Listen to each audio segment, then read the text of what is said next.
I think part of leadership is turning a threat into an opportunity. And that, I think, happens for us in our individual lives. It happens for us in our leadership lives, that when we get confronted and battered, how can we actually make sense of it? If you can't do that, if you can't really reinvent yourself and your thinking, you're lost.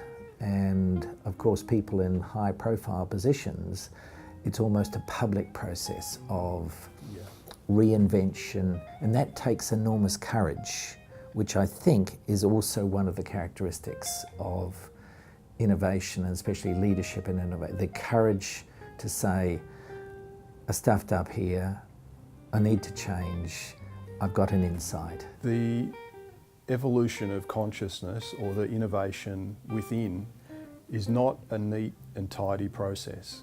It's not something you can decide to do today and then you're there tomorrow. These are difficult stages of life, and they're difficult processes to go, they're difficult experiences to go through as you realise that the things that you've held to and leveraged and worked with and from for that stage of your life begin to not serve you anymore. And if you can navigate that, if you can hold to something, or if you've got good people around you, then you grow, and that's a good thing.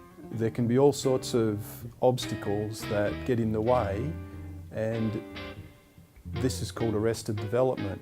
And if you keep getting older, but you don't get wiser in yourself, this is a big problem.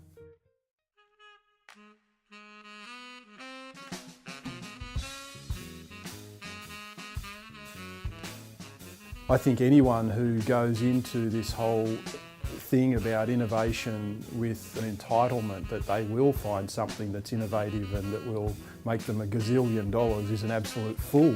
I think real innovators don't have their eye in that direction at all. I think real innovators, people who are doing something that they find interesting, that attracts them, maybe that they're called to. And how many times do you hear people who have got some wildly, successful new business or invention, and when you dig behind it, they've been doing the same thing for 20 or 30 years.